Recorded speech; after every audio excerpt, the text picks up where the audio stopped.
لشکر اعداء کے سامنے جب امام حسین نے ایک ایمان افروز خطبہ ارشاد فرمایا تو لشکر اعداء میں ہر طرف خاموشی چھا گئی اور کسی میں جواب دینے کی ہمت نہ رہی، اس لیے کہ امام علی مقام کے اس ایمان افروز تقریر نے ان کو لاجواب کر دیا تھا اور حقیقت افروز وعظ ان کی زبانیں بند کر دی تھی۔ وہ حیرت سے ایک دوسرے کا منہ تکنے لگے، مگر نواسہ رسول کی اس پرتاثیر تقریر نے حر کی آنکھوں سے غفلت کے تمام پردے اٹھا دیے۔ اس نے محبت بھری نظروں سے امام حسین کی طرف دیکھا، حیا آ گئی اور سر جھکا لیا، پھر نگاہ اٹھائی، شرم آ گئی اور گردن جھکا لی۔ تیسری بار دیکھا تو شمر نے پوچھا، حر حسین کی طرف بار بار کیوں دیکھتے ہو؟ فرمایا، ظالموں، مجھے حسین کی پیشانی سے محمد کا نور نظر آ رہا ہے۔ اور پھر گھوڑے کو دوڑا کر حضرت امام حسین کے قدموں میں آ کر گر گئے۔ نواسہ رسول نے اٹھایا اور فرمایا، حر کیوں آئے ہو؟ عرض کی، آقا، اپنے مقتدی ہونے کا حق ادا کرنے آیا ہوں، اپنے گناہوں کی معافی لینے آیا ہوں اور اپنے جرم سے توبہ کرنے آیا ہوں اور آپ کے قدموں میں جان دینے آیا ہوں۔ اور عرض کی، یا امام،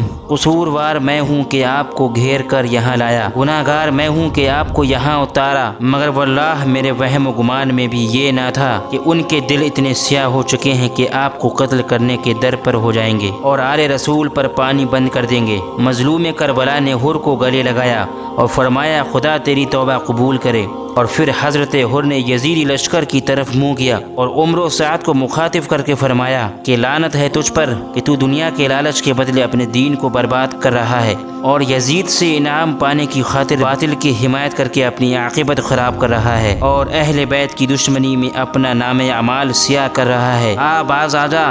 اب بھی وقت ہے، اٹھ دوڑ اور آ کر حضرت امام حسین کے قدم پکڑ لے، اور جس طرح میں نے کیا تو بھی جہنم کے گھڑے سے نکل کر جنت کی فضاؤں میں آ جا۔ اور اے یزید کے باطل پرستی کا ساتھ دینے والے بے دینوں، جس فاطمہ کے لال کو تم نے سینکڑوں قاصد بھیج کر اس لیے بلایا کہ ہم آپ کی بیعت کریں گے، اور اب جب حضرت حسین آ گئے ہیں تو اس کو یزید کی بیعت کے لیے مجبور کر رہے ہو، یہ تمہاری بدعہدی ہے، بے وفائی ہے اور عہد شکنی ہے۔ اب بھی وقت ہے، اپنی آنکھوں سے غفلت کے پردے اٹھاؤ، باطل کا ساتھ چھوڑ کر حق کی حمایت کرو، خدا تمہیں معاف کر دے گا۔ اور ابھی تقریر ہی کر رہے تھے کہ عمر و سعد نے اپنی کمان اٹھائی، تیر چلے پر چڑھایا اور یہ کہتے ہوئے تیر امام پاک کی طرف پھینکا کہ لوگوں تم گواہ رہنا کہ حسین پر پہلا تیر میں نے چلایا ہے۔ خدا کی شان بے نیازی کے قربان، یہ عمر و سعد ان حضرت سعد بن ابی وقاص کا بیٹا ہے جنہوں نے جنگ احد میں سید المرسلین کی حفاظت کے لیے اور دین و حق کی رکھوالی کے لیے پہلا تیر کفار کے لشکر کی طرف پھینکا۔